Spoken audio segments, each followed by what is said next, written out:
This podcast is part of the Robots Radio Rocket Club, a program designed to help all podcasts reach their full potential. For information about joining the Robots Radio Rocket Club, check out robotsradio.net.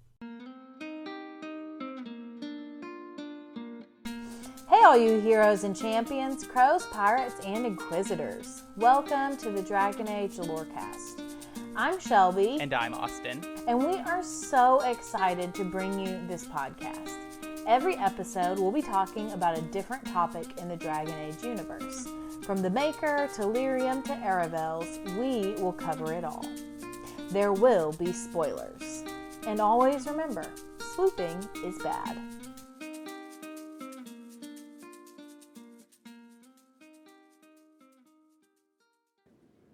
Hey, Shelby. Hey, Austin. You ready to talk about some Dragon Age? Yeah, I'm so excited for our topic today. All right, so what are we talking about today? For the last 2 weeks, we have been talking about, or 3 weeks, I think. This is the third week. We've been talking about Chantry stuff. So we started with the OG Orlesian Chantry, and then we got into the Tevinter Chantry. And so this week, we are talking about Chantry Heresies, which I think I might find a little bit more interesting than either of the two previous topics. So we're going to be talking about several different groups that the Chantry has deemed to be heretical.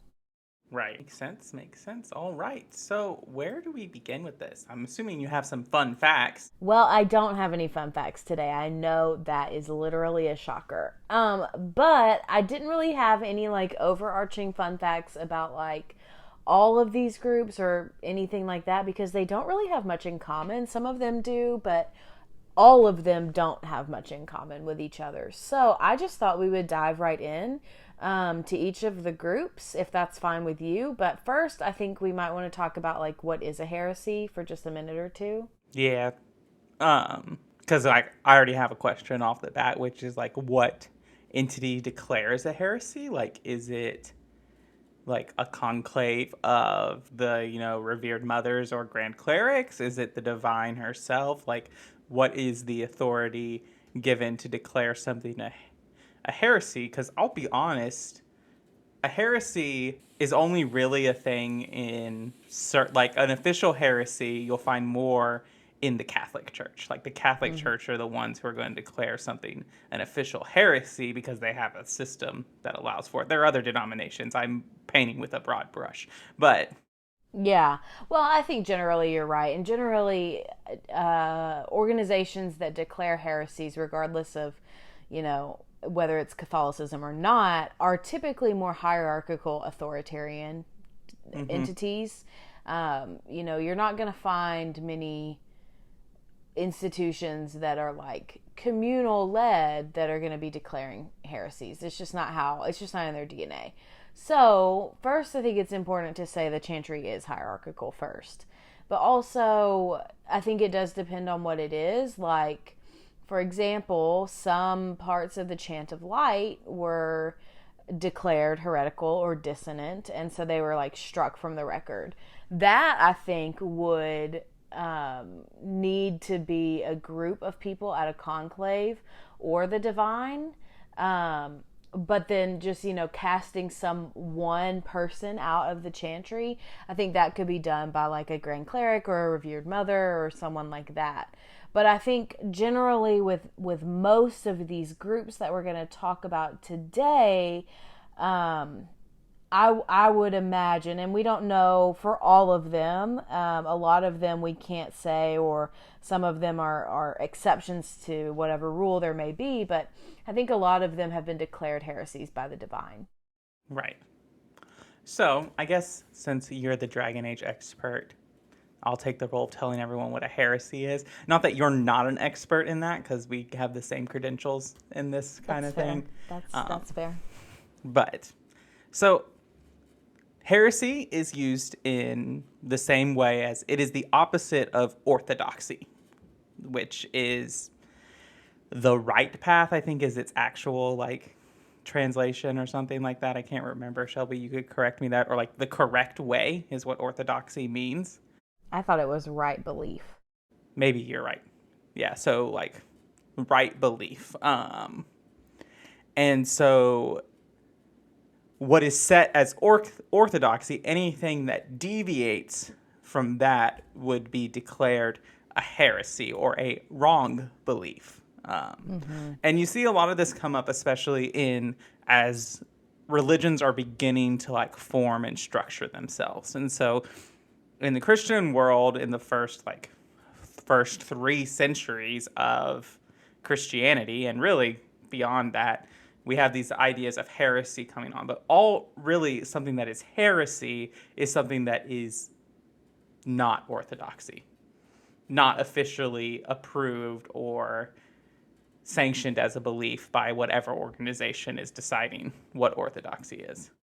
Right. So let's put it into like not religious, very practical terms. So, for example, if you as a group of people, you and all your friends decide, we don't believe in the color green. We will not wear green. We will not put on green eyeshadow. We will not celebrate St. Patrick's Day. We're not going to do anything with the color green. Okay? So if you, as a person who are part of that group, you have decided, okay, you're part of this group, I'm not going to do anything with the color green.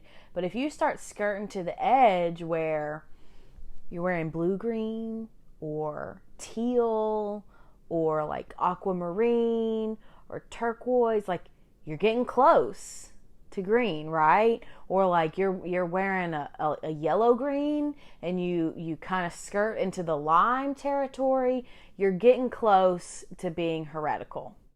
Right. I think that's a really good kind of analogy and a good explanation of like what it is. I think it's also important that for something to be declared a heresy, it has to be pretty different than what is established. Like, and it has to be something major, really, for like a conflict with a major core tenet. Like if your entire society was founded and built around the idea of we don't wear green, someone bending against that would be a big deal because it's a core tenet of your belief system and the way your society is structured. Yeah. But like, you're not going to be, if you don't really care about green, but you like do use yellow, which is like a component of green or whatever. I think, yeah, that's right. Yellow and blue make green. Yep, they do. Okay. So like if a component of green, you're not going to get in that much trouble because it's not as like contrary to the main point. Yeah, I think we've explained it pretty well. So are we ready to dive right in? We're ready. Let's do it. Okay. So we're going to talk about 6 or 7 groups that the Chantry has deemed heretical, and we're just going to dive right in. So the first one that I wanted to talk about are the Blades of Hessarian.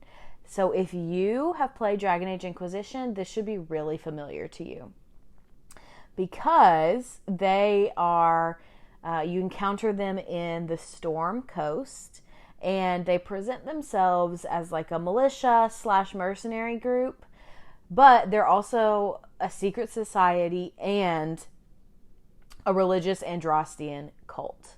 So like I said, they operate on the Storm Coast in Ferelden, and we meet them right when we go there in Inquisition. So they are an ancient group. They're very old. Their main belief is that they alone were chosen to bring Andraste's judgment upon the weak and the corrupt. Their name comes from Hessarian, the former Tevinter Archon, who ended Andraste's life in mercy as she was burning at the stake. So he kills her, as we've talked about before, with a sword instead of letting her burn alive. So, according to the Blades of Hessarian's legends, they were founded by a former Tevinter slave whose name was Trefir. Trefir returned to the lands of the Alamari with Hessarian's Sword of Mercy. So ever since then, the Blades of Hessarian have followed whoever wields the sword, and they follow their leader with unquestioning loyalty, as the leader is considered to have been chosen by Andraste herself. So in Inquisition, when we meet them, they don't particularly like their leader. They think he's a jerk, but they are still unquestioningly loyal to him because they believe he was chosen by Andraste. And as you may know, the Inquisitor can become the leader of this group in Inquisition. And then the last real thing I have to tell you about the Blades of Hessarian is their motto. And this is their motto. You were lost, as were we all. Grant me purpose. You were unhearing, as were we all. Let me obey. You are the sword, as are we all. Wield me in her name. And that's a little bit about the Blades of Hessarian. So why are they considered heretical? I think because of the violence. Makes sense. It just seems like this is like a small issue to be heretical about. I mean, I guess it depends on who was divine when they were formed, but they don't necessarily believe anything like contrary to the established like doctrine of the Chantry. It's more just they're violent and they believe they're chosen by Andraste, which I guess could be at odds with the Chantry, who believe that they alone are the chosen of the Maker and Andraste. That's true. I think that's a big part of it. And also, honestly, if I had to guess, I would also say that part of their being deemed heretical probably comes from their affiliation with Hessarian himself, who was a Tevinter Archon, who killed Andraste. I'm sure that the Orlesian Chantry doesn't look too fondly on Hessarian, so I'm sure that has something to do with it. It could also be a thing of like, if you're gonna make the Imperial Chantry heretical, you might as well make this other group that's associated with this huge Tevinter person. Yeah, that's fair. There's a comment, if you take Dorian on this quest, he comments and says, the Blades of Hessarian, as an Archon Hessarian, he says, I didn't think Southerners cared for that part of Andraste's story. Yeah. Well, I mean, I don't think they do. No. He's probably right in that assumption. Absolutely. All right. Do you have any other thoughts about the Blades? I almost always do the quest to challenge their leader, just because I just like their support, and you get some war table missions that help with stuff if you do that. I will be honest. The first time I played Inquisition, I didn't know that you could side with them because I didn't make the little amulet thing you have to make. So I didn't know that my first playthrough. And then my second playthrough, I was so annoyed with the Storm Coast that I was just like trying to get through it as fast as I could, because I always want to climb the walls or the mountains and, not follow the path. And you cannot do that in the Storm Coast. So you get lost, or, you're just struggling to climb up a mountain for 20 minutes, jumping in the same spot. So I didn't spend a lot of time there on my second playthrough either. But then finally, when my third playthrough came around, I was like, I had found out that you can recruit them, whatever. And honestly, by that point, I just didn't want to have all the fights anymore with all of them that are running around. So I was like, okay, I'm going to do this. And now I've done it every single time since then. So, we ready to move on? Yes. Okay. This one's a little interesting, much more interesting than the Blades of Hessarian. It's a little NSFW, just a warning.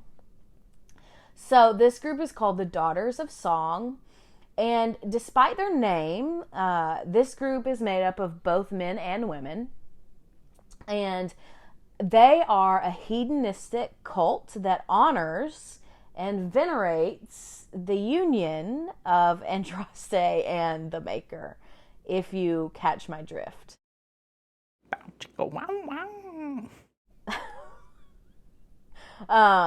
So it's funny because they originate in Orlais, because that just, to me, it just fits with Orlesian culture. I was going to guess Ravane, actually. Oh, yeah, I could see that too, but Ravane isn't very Andrastian, so... That's true. Yeah. Anyway, so yeah, they originate in Orlais. Specifically, they lived in the village of Virlay in the province of Ghislaine, which I found to be interesting because Vivian in Inquisition, her lover, the Duke, I'm pretty sure, is he a Duke? Yes, or he's part of the Council of Heralds. Whatever his official title is, I'm pretty sure that this is the province that he's from. It's like he's Grand Duke or Archduke or something like that. But you're right, I'm pretty sure it's Ghislaine. Because I think his first name is like Bastien or something like that. It is Bastien. Yes, his name is Duke Bastien de Ghislaine.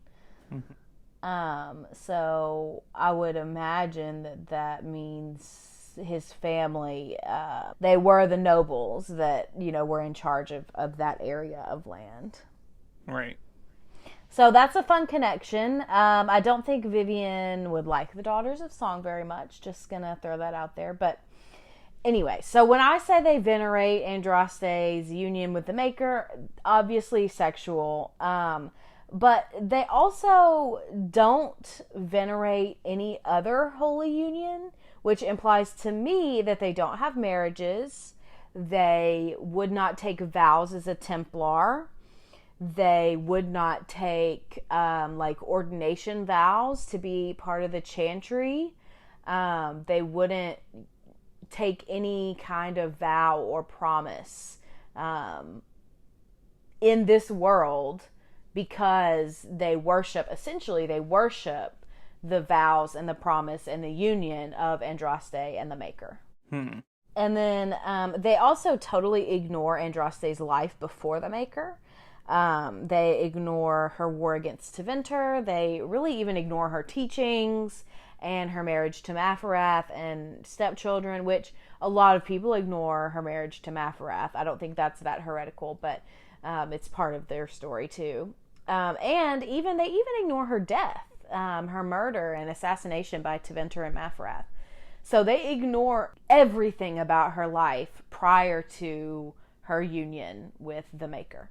So I guess it's a point of do they believe that none of that happened? Do they believe that, or they just don't focus on it? I think the Codex that I read said that they ignore it, which I think that is left up to our interpretation. From knowing religious people and studying religious history, I would take that to mean that they probably argue it didn't happen, or it happened differently than history recorded it. Right. Just because that's what a lot of religious sects and cults that differ from Orthodox teachings, that's usually their argument. Oh no, it didn't actually happen this way. It happened this other way that's fairly similar but different. Right. So the Daughters of Song, they actually had thousands of members at their peak, which is pretty impressive. But they were unfortunately wiped out and eradicated by Emperor Draken in his successful attempt to unite Orlais. So I did bring 2 quotes from the Codex about this cult. And the Codex entry, if you're interested, it's the Daughters of Song from Dragon Age Inquisition. And I'm just going to read them back to back. Virlay saw a yearly event during which the Daughters of Song paraded carven images of the Maker's glory throughout the square. And then the second, wine, music, poetry, and the wanton and frenzied indulgence of carnal fancies. These things characterized the hedonistic cult known as the Daughters of Song. Calling them an order of the faithful lends them a legitimacy that they do not deserve. I think this is interesting because we don't get depictions of the Maker. That's true. A lot of times you'll walk into churches and depending on the church, you might see a picture of God. You'll see tons of pictures of Jesus, but you might see a picture of God occasionally, maybe if you go into the children's wing and they're showing what the children thought God looked like. We don't really draw pictures of God, at least in most of the kind of churches I've been in. They don't have a big picture of God. Well, and if they do, it's symbolized by something else, like a dove or fire or water or something else. Right. It's not like a humanoid creature. But like the Chantry doesn't have any depictions of the Maker. Like I am trying to rack my brain to think if we ever like come across a statue or anything that like symbolizes the Maker or even Andraste's Maker or Andraste and the Maker. Yeah, it's all just her. Yeah. Even in like the most holy of places, where we find the urn of sacred ash after the gauntlet in Origins, it's still just a statue of Andraste. Right. And so I guess this thing about like we don't really get like that the Maker even looks like a humanoid. Yeah, that's true. We kind of use our preconceived notions to assume, and I guess that they're assuming. And the people talk about, they use he pronouns for the Maker, so there's that. But like, I'm just confused at like where they get the idea like the Maker has a glory, you know? Well, you know, you could also interpret it this way. Maybe the Maker's glory is Andraste. I guess that's true. Though, if I have to know BioWare and their minds and their Maker's glory is definitely a euphemism for something. For what? I don't think you wanted me to say the word on the podcast. I'm just kidding. I will say there's one thing that this reminds me of, and it's just the two places that the word glory is used in Dragon Age.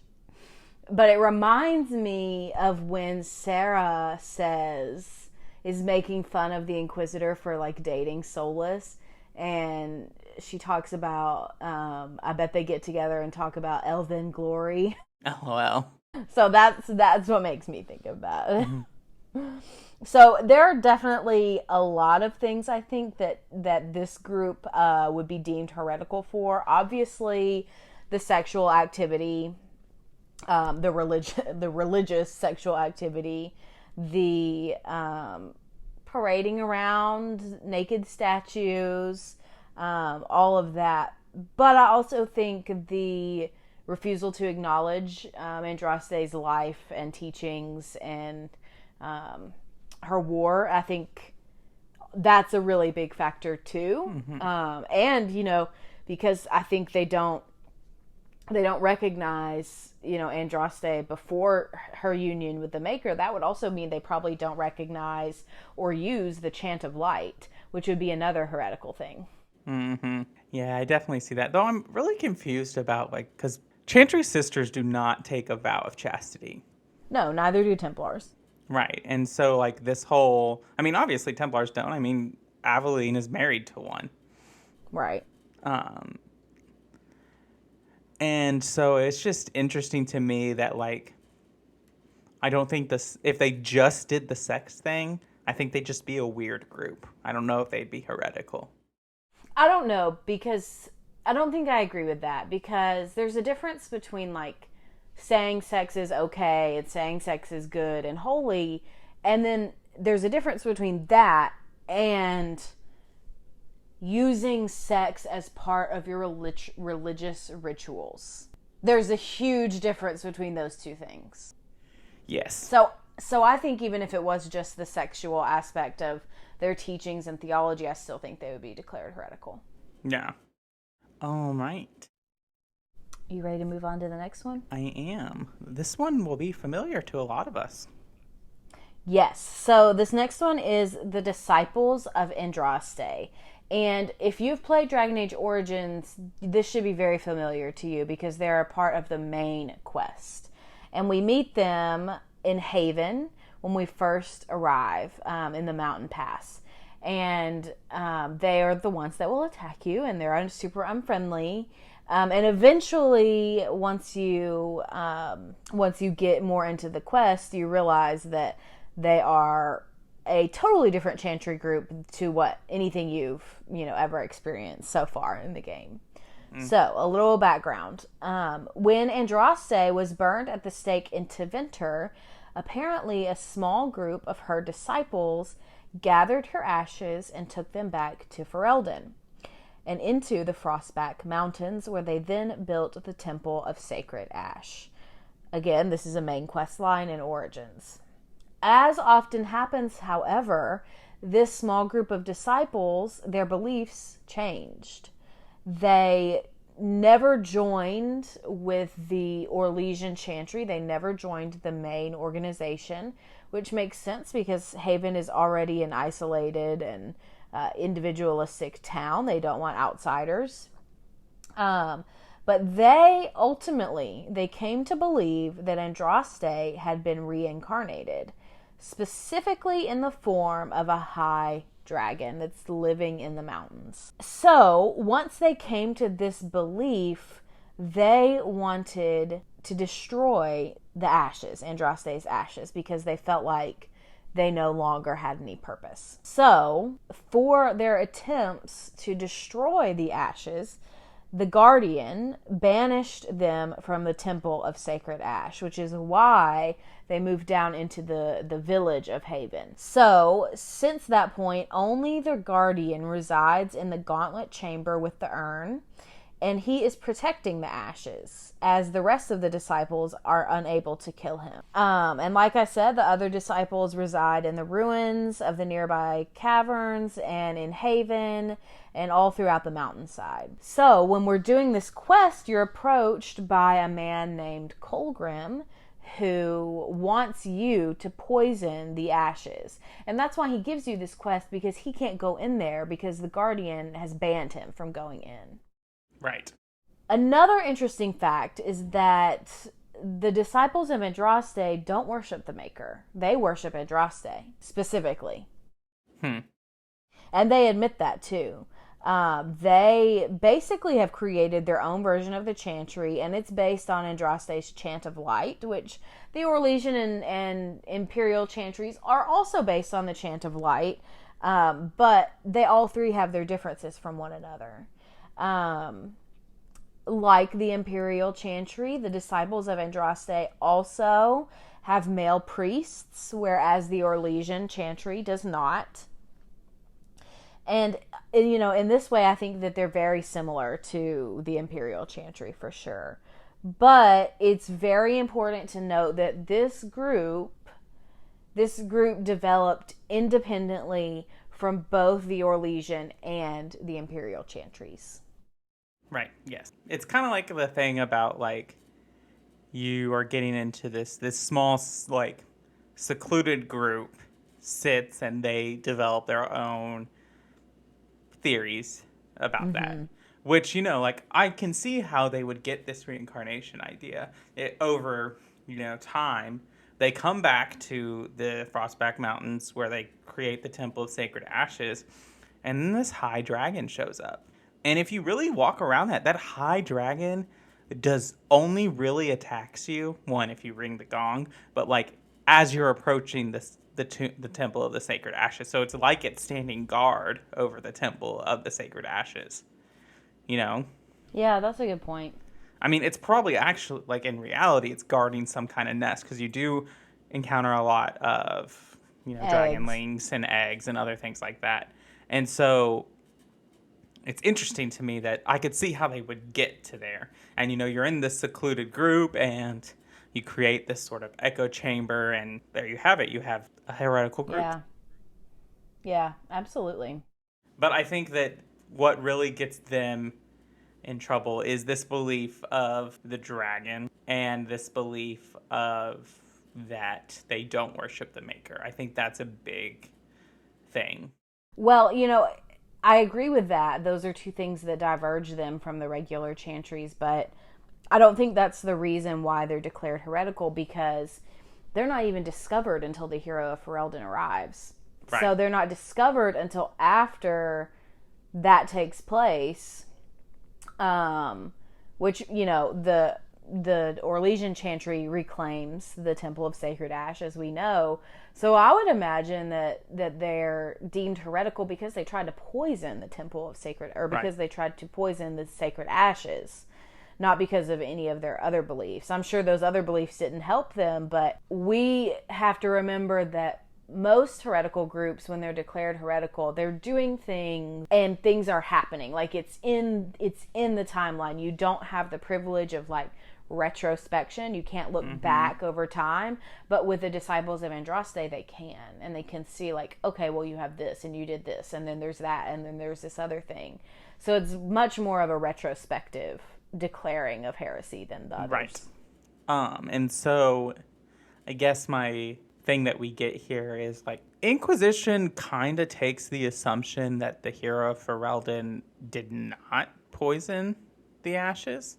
So I'm curious, like, if I haven't loaded a world state where my hero did poison the ashes, and so I am wondering what changes in like the Codex entries on Haven and the Temple of Sacred Ashes, if that is the case, because I'm assuming that someone tells someone, whether or not you know you kill Brother Genitivi, or if you keep Liliana alive. I don't think that she would keep quiet to Divine Justinian. I think she would not move against the hero of Ferelden, but I think she would tell Divine Justinian, like, these have been poisoned with dragon blood. Yeah, I think that's pretty fair.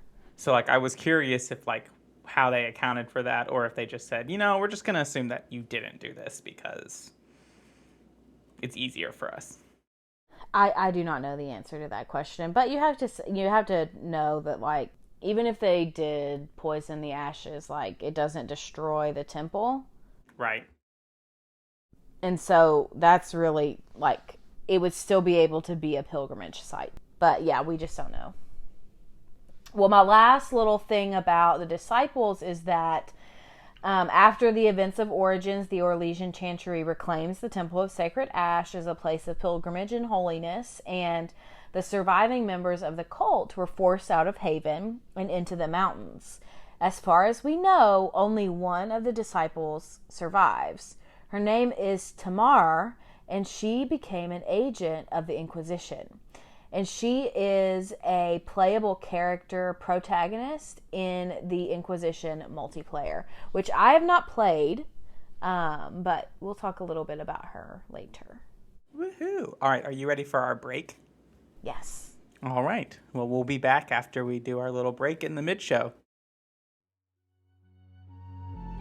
Hi, I'm Aaron. And I'm Ariel. And we're the hosts of the Legend of Zelda Lorecast, a podcast about all things Legend of Zelda, from Errol to Zora, and all the fun things in between. If you're ready to dive deep and learn more about the Legend of Zelda lore and everything surrounding it, come join us on Legend of Zelda Lorecast. You can find us on Apple iTunes, Spotify, Google, or wherever else you get your podcasts. We hope to see you soon. So, I'm still trying to wrap my mind around this. I'm listening. Ah, you've returned. A letter arrived for you. All right, Shelby, what do we got for the middle of the show where we talk about reviews, what's going on with the podcast, and other things? Yeah, so first we should probably thank all of our patrons, and we now have 5 patrons, and our patrons are Lisa M, Genesis, Derek B, Fletcher M, and Zuba. So those are our first 5 patrons, which means that their names will always be read out on the show forever and ever. And unfortunately, it also means that our fun patron promotion is officially over because we now have our first 5. But don't worry, you can still become a patron. At certain levels, your name will be read out on the show. And higher tiers, your name can be read out on the show forever. So check out our Patreon if you are interested in supporting us financially. Yeah, thank you. And thank you so much to our 5 patrons. It really helps us. Yes, it does. All right. So if you can't support us financially, another way to support the podcast is to leave a review for us on either Apple Podcast or Spotify. If you leave us a 5-star review and write us some words on Apple, we will read them out on a future episode of the show. And I believe we do have a review to read today, Shelby. Yes, we do. So today's review is from Ray Chillin. And Ray says, Dragon Age obsessed, 5 stars. I can't listen to this podcast without playing Dragon Age immediately after. Love all the in-depth coverage of the world and lore. Thank you, Ray. Thank you, Ray. So yeah, and now we're to our last segment, which is show us your heroes, hawks, and heralds. And so, Shelby, do we have one today? Yes, we do. So this warden is from our Show Us Your Heroes, Hawks, and Heralds Discord channel in our Discord. So if you haven't joined the Discord yet, hop in there. And Derek's Dragon says this. My warden is an elven warrior. Lena is proud of her Dalish heritage, kind to those who need help, but with a protective and short fuse over racism. She ended up with an odd assortment of followers, except for Shale, and she almost said goodbye to Sten. Lena had the difficult decision of killing Connor or sacrificing Isolde, so she chose to sacrifice Isolde. Alistair was furious with her and became harder to deal with afterwards. That is accurate. Lena next traveled to seek help from her fellow Dalish. Upon finding herself in yet another heap of problems, she ended up brokering peace with the elves and the werewolves. With help from Lena's fellow Dalish, she next traveled to the Circle of Magi. There she chose the mages over the stuck-up Templars. Really, they're both kind of crazy, though, and went on her way. At some point, she ran into an Antivan assassin, even though the elf was trying to kill her. Lena and Zevran fell in love, much to the annoyance of the rest of the party.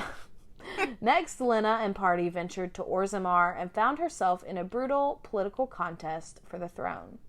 She would end up siding with Branka and helping Balin become king. After she gathered all of the allies she needed to fight the Blight, Lena took part in the Landsmeet.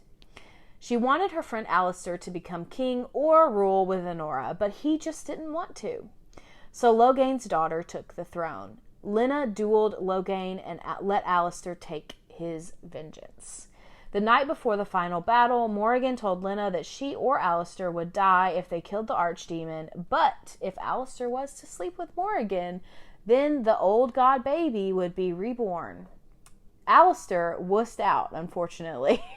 So, despite Lena not being too happy with the prospect of dying, Lena martyred herself by killing the archdemon. So, Lena, the Dalish warrior, hero of Ferelden, did sacrifice herself. She made the ultimate sacrifice. So thank you, Derek, for showing us your hero of Ferelden. We're so thankful. Thank you.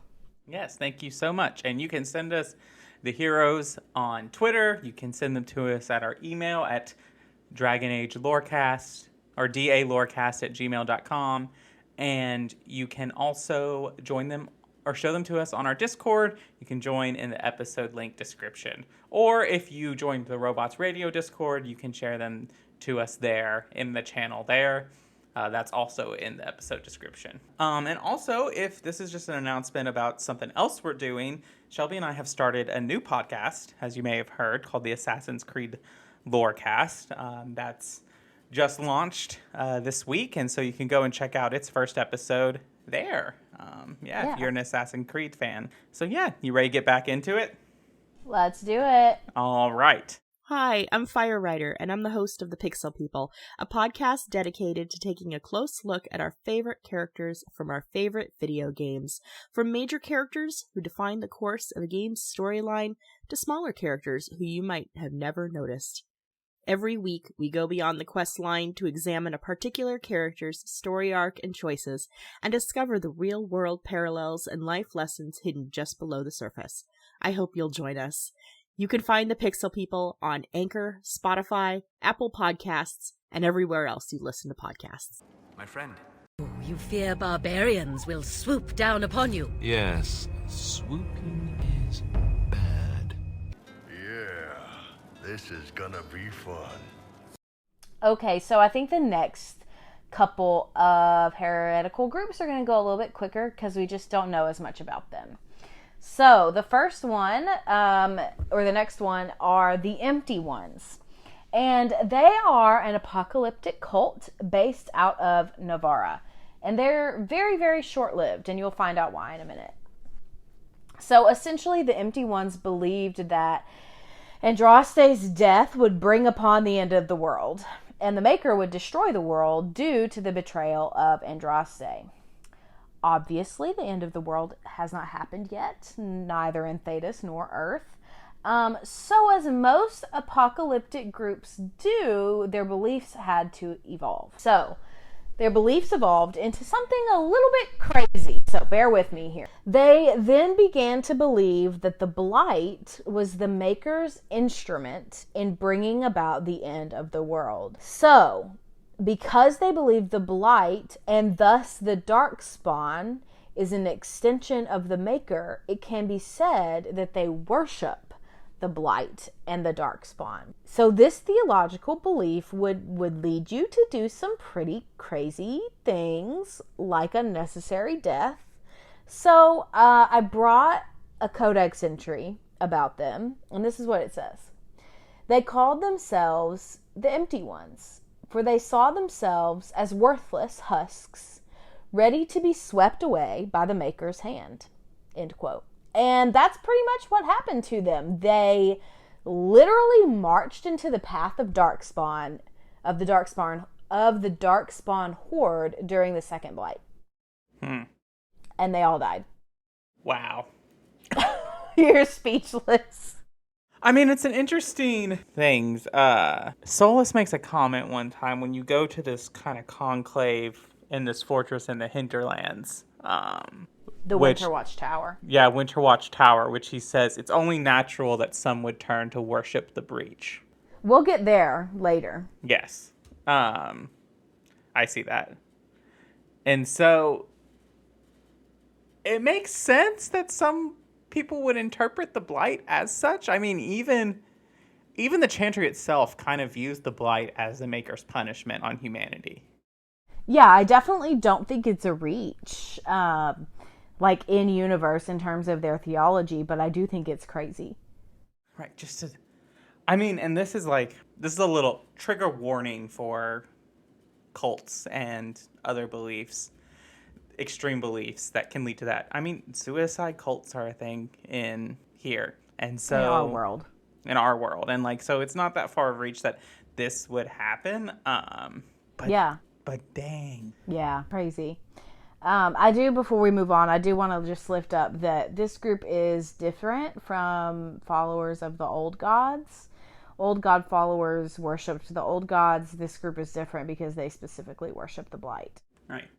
Well, my next group, we've already talked about this one, so I'm not going to give you a bunch of information, but this one is the Imperial Chantry, and we talked about this one last week. So we're not going to get into what they're about. You already know what they're about if you listen to last week's episode. And if not, go check it out. But I wanted to lift it up because it is the first group that gets kind of declared a heresy officially. They, from the beginning, have their differences between the Orlesian Chantry and the Imperial Chantry. And so they're one of the first heresies, and I think I would be remiss if I didn't bring it up. So. Right, which is a good point to be often the one that is the first heresy is often sometimes the most dramatic. And so a lot of times the other heretical groups that follow bear similar things to that first heresy. And if you even bear an inkling of something that comes close to this first heresy, bam, you're out, which would explain the Blades of Hessarian. That's true. That's a good point. All right. Well, my next one is the Order of Fiery Promise. This should also be familiar to you if you've played Inquisition. If you are a Cassandra simp like me, should be even more familiar. So, the Order of Fiery Promise originated during the time of the First Inquisition, and ultimately they believe that the world must end in order to be reborn as a paradise. And they're often referred to as promisers. The First Inquisition battled them in a battle called the Cleansing of Cherno, but they have continuously come back. So, in our narrative, they reemerged during the time of the Second Inquisition of DAI to challenge the Seekers of Truth. So if you've done Cassandra's side quests, this is who you're fighting at Caer Oswin.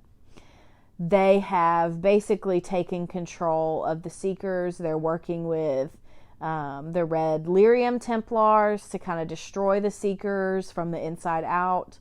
And essentially they believe that the original Seekers stole their rightful place in the Chantry hierarchy, and that the Seekers prevented them from ending the world. So they have to end the Seekers, and then they're going to end the world. And then also important about this group, they were one of the many Andrastian groups who were trying to become like the official Andrastian group before Emperor Draken establishes the Chantry officially. I see here in the show notes that you have a known member as Lord Seeker Lucius. Mm-hmm. Which I just think is interesting because now I want to know, like, how long ago did he join the Promisers? I don't know. I don't think we have a date for that. But, like, it could explain his behavior a little bit, because even if he does want the mages, like, wants help from Corypheus or whatever to end this mage rebellion, it makes more sense that he's kind of infiltrated the Seekers as a member of the Promisers because he's just trying to usher in the end of the world. Exactly. I think it makes a lot of sense. Yeah. So it makes sense that, like, and, like, you'll have to remind me from our little kind of side character into Lord Seeker Lambert. How did he die? Cole does kill Lambert. Okay. I thought I remembered that. But anyway, it's interesting that he positions himself into rise to the next Lord Seeker. Mm-hmm.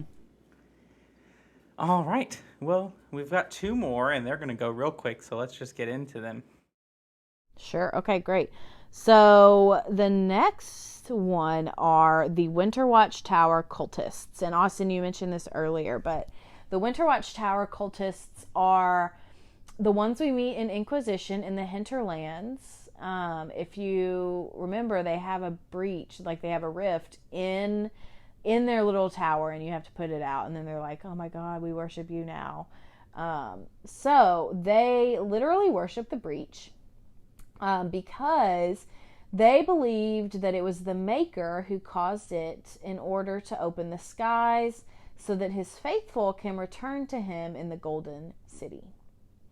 While they do still revere Andraste, they defy the Chant of Light outright because they believe it's false. And that's about all we know about them.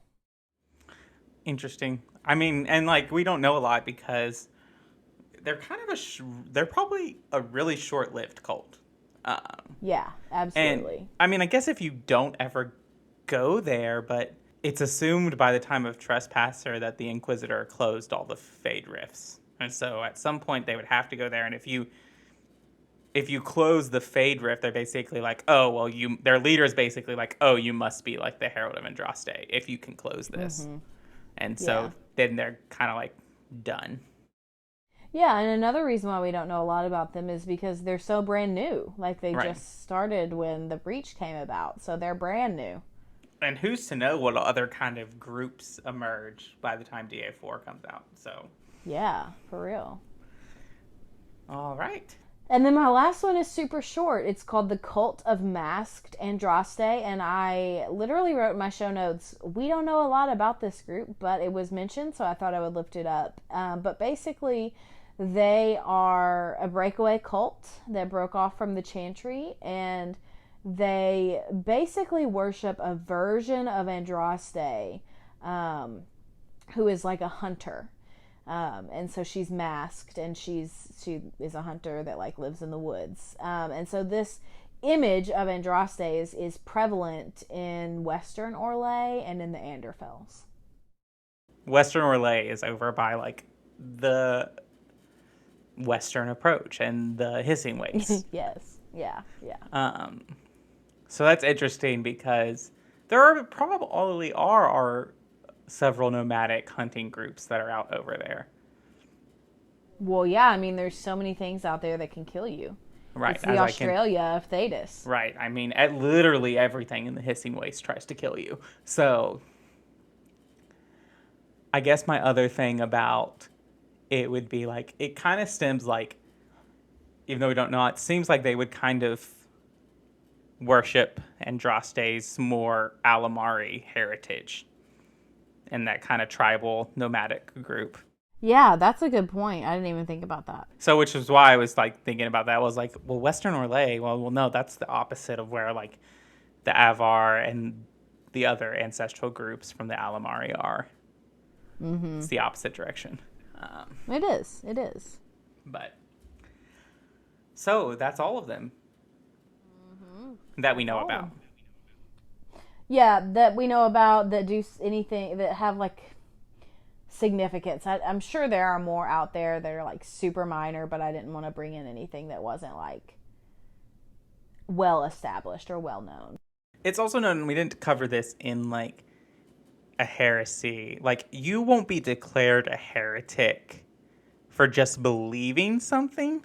It's when you attempt to teach it to other people and get other people to believe it. That's a point of like, in our real world, that's when you get are put on trial for heresy, is when you are trying to teach it to someone else. Or like change your religion or right. Stuff like that, yeah. Well, are you ready to get into our side character? I am, because I don't know anything about this person. Well, I didn't before I did all the research. I didn't even know that this was a character. And I found this person, and her name is Tamar, and I found her when I was doing the research for the Disciples of Andraste, because what we had originally planned was to have our side character be Colgrim, who's like the leader of the Disciples. Mm-hmm. So I was doing my research for that and got down to the like known members part of the DA Wiki page, and it was more than just Colgrim, and I was like, oh, wait, what the heck? Who's this other person? So I went to her page and was reading about her, and I was like, okay, number one, there's more information about her. Number two, I think she's more interesting, so we're going to do her. So here we are. So Tamar is a former member of the Disciples of Andraste. She's currently working for the Inquisition. And like I said earlier, she's a player-controlled protagonist in Inquisition's multiplayer. So Tamar is a fearsome, frightening warrior who developed her abilities by consuming dragon's blood. As she was one of the Disciples of Andraste living in Haven, she fled into the mountains after the Temple of Sacred Ash was discovered by the hero of Ferelden. Right. And continued to stay there when the Chantry sent soldiers to reclaim it. She spent many years in the mountains fighting against members of the Chantry until she was finally captured and imprisoned in the cellars of Haven's Chantry. After the Divine Conclave was destroyed and the Inquisition was reformed, Commander Cullen offers her a choice. She can either serve the Inquisition or she can die in prison. So Tamar accepts the offer to join the Inquisition, eager to return to the heat of battle. But this is what makes her interesting. She refuses to give up her beliefs, even though she's now loyal to the Inquisition. She still believes in the teachings of the Disciples of Andraste. She does not convert to the Orlesian Chantry. She is involved in several war table operations. She also can be seen sometimes on the battlements at Skyhold with two other agents near where Cullen is stationed, but unfortunately she can't be spoken to. And then I brought two quotes from her to kind of close out our time. Your Chantry goes belly up. Then the Inquisition steps in. Always something to keep the same people in power. Do you know what I have to say about that quote? Same girl. Well, there is that, but also is that now I ship her with Sarah. Yeah, exactly. And then the second quote, which I think is really poignant, is the Gilded Chantry says only one truth exists, and its servants lie, steal, and kill to make it so. Yep. She'd be friends with Sarah Liliana. and... Yeah, she'd be friends with Sarah and Anders. Yeah, and she probably hates Liliana. Yeah. I think her name she's the one that did that. Her name is interesting. Mm-hmm. Because of the reference to Judaism. Uh-huh. Mm-hmm. Do you want to tell the listeners who Tamar is in Judaism? You can do it. You don't remember?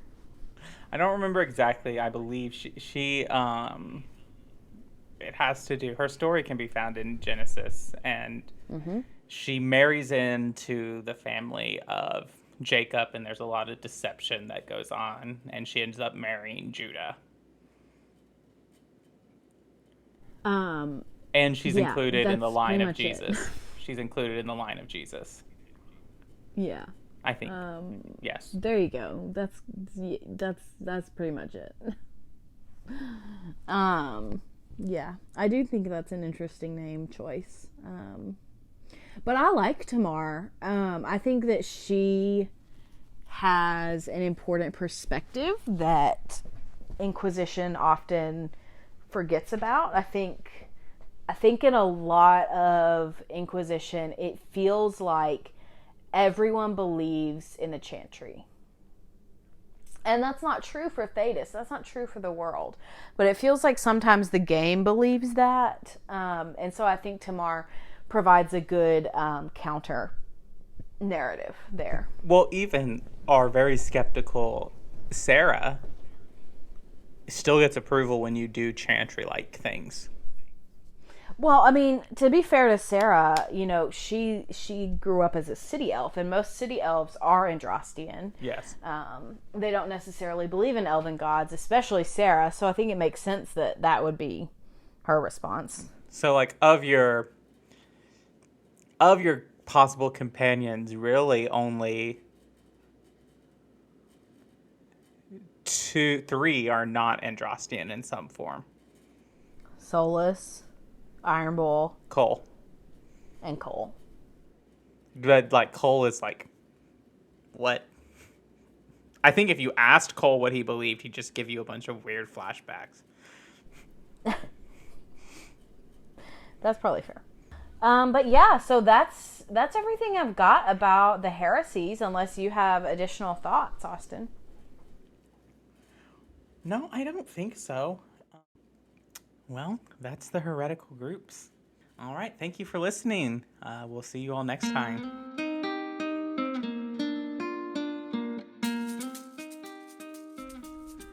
Thanks for listening to the Dragon Age Lorecast. As always, you can find us on Twitter at DALorecast. If you have any lore questions, topics to unpack, or side character suggestions, email them to us at dalorecast@gmail.com. The Dragon Age Lorecast is a part of the Robots Radio Rocket Club. You can join the Robots Radio Network Discord by clicking the link in our episode description. If you enjoyed our show, we'd love it if you'd subscribe and give us a review. See you next time.